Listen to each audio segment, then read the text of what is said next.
Account खे subscribe कयो ऐं घंटी ते क्लिक करे असांजी नई वीडियो जो नोटिफिकेशन हासिल कंदा।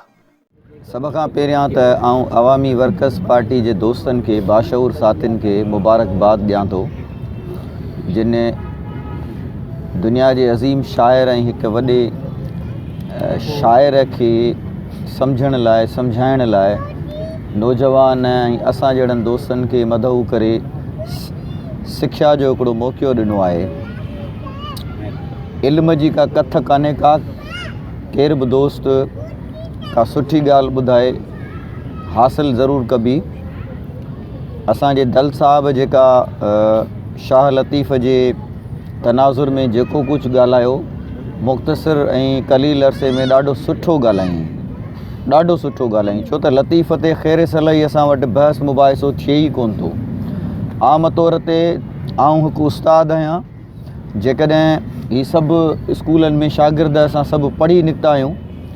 असांजे स्कूली निज़ाम में शाह लतीफ़ जी हैसियत इहा आहे, हूअं त शाह लतीफ़ आलमी ऐं काइनात जो या बैन अल-अक़वामी तौर ते वॾो शाइर आहे, पर आम उस्ताद खे उन जी एप्रोच ई कान्हे का जो शाह लतीफ़ खे उन अंदाज़ में बयानु करे या निसाब जेके ठाहिनि था।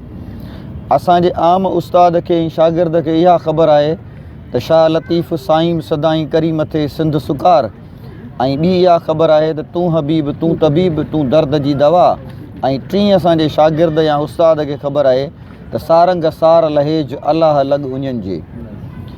इन्हनि दर्सी किताब जे चंद सिटुनि खां वधीक इहा ख़बर आहे त हिकिड़ो बुज़ुर्ग हो जेको हाला हवेली में ॼाओ हो, इन खां वधीक शऊरी का ॼाण कान्हे का जो उहा फैलाए सघिजे। चंद बाशऊर, हूअं त उस्ताद सभु बाशऊर आहिनि, पर शाह लतीफ़ जे तनाज़ुर में चंद दोस्त आहिनि जेके जिते बि हुननि खे मौक़ो मिले थो उहे किरदारु अदा कंदा रहनि था। साईं असद सोलंगी जीअं त असांजे इलाइक़े जो हिकिड़ो सुठो शाह लतीफ़ जो ॼाणू ऐं उस्ताद बि आहे, त हू पंहिंजे स्कूल में हाणे त पाण गॾु बि आहियूं हिकिड़ी जाइ ते, त उते इन क़िस्म जी सरगर्मियूं करण में किरदारु अदा कंदो रहे थो। उन खां अॻु ॿियनि उस्तादनि बि ईअं किरदारु अदा कयो आहे।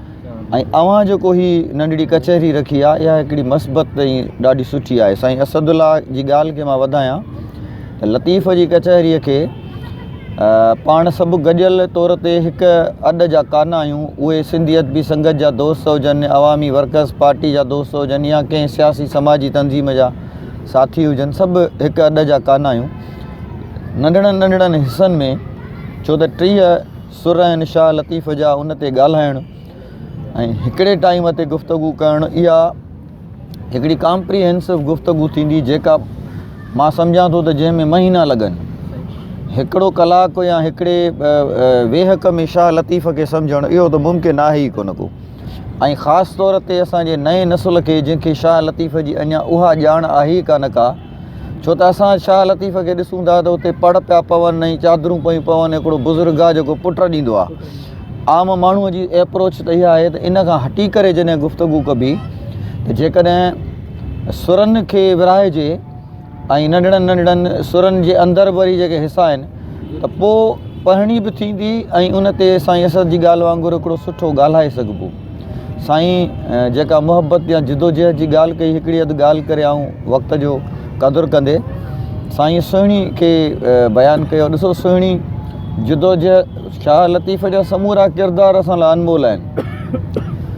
हाणे सुहिणीअ जो ऑब्जेक्टिव जेको मक़सदु आहे उहो दरिया जे परियां आहे, ऐं दरिया विच आहे जिते चए थी त नांग बलाऊं मांगर मछब आहिनि ऐं दरिया में कुन आहिनि। हाणे हू ऑब्जेक्टिव जेको मक़सदु आहे, उहो जेको मेहार आहे, उहो परियां बीठो आहे, वेठो आहे।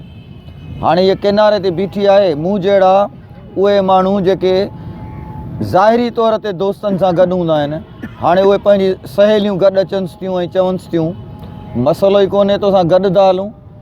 हाणे हुन जी नफ़्सियात ॾिसो, औरत जी चए थी कंधीअ उबियूं केतिरियूं, साईं उहो शेर बि पढ़ियो त कंधीअ उबियूं केतिरियूं सावड़ सावड़ कनि। हाणे कंधीअ ते बीह त तव्हां ज़रूरु मूंसां गॾु ई आहियो, लॻे त ईअं थो त मूंसां गॾु आहियो।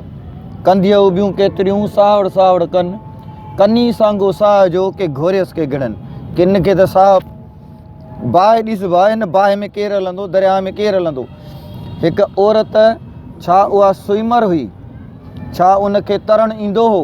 आम माण्हू असां जेके शहरी माण्हू आहियूं या ॿाहिराड़ियुनि सां ई मुंसलिक आहियूं, सभई तरी न सघंदा आहिनि। उहे जेके दरिया सां गॾु जेके रहनि था, ख़ासि तौर ते उहे घणो करे तारूं हूंदा आहिनि, उहे बि मर्द, औरतूं घटि। उहा सुहिणी जेका हिकिड़ी औरत आहे ऐं उहा वरी दरिया में तरण लाइ तयारु थी वञे।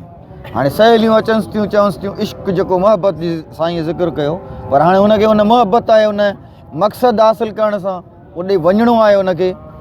चई त साहड़ संदो तन घाघाए घड़नि जे, जेके सिर जो सांगो लाहे छॾनि, मक़सदु उनखे मिलंदो। मींहुं वसे पियो, बारिश हुजे, सियारो अॼु न पए कॾहिं पए, असां सियारे में खेरे सलाई ॿार कमरे मां न निकिरूं। सियारे सहरात में जा घिड़ी वसंदे मींहुं बि वसे पियो, सियारो बि हुजे, हलो त पुछूं सुहिणी जा कर ॼाणे नींहं, जंहिंखे रातो ॾींहं में हारी मन में। हुनजे मन में ई इहो ऑब्जेक्टिव आहे, उहो मक़सदु आहे जेको हासिलु करिणो आहे। दहशत दम दरिया में जिते सिटाणा सीसार, दहशत बि दरिया में हुजे ऐं वञिणो बि आहे, इन खां वधीक छा थो थी सघे। हिकु हिकु सिट ते गुफ़्तगू करे सघिजे थी। बहरहाल वरी बि तव्हां सभिनी दोस्तनि खे जस हुजे ऐं तव्हां ही किरदारु अदा कयो आहे, दोस्त गॾु कया आहिनि, जेको बि थियो बहितरु थियो आहे ऐं आउं इन अमल खे साराहियां थो।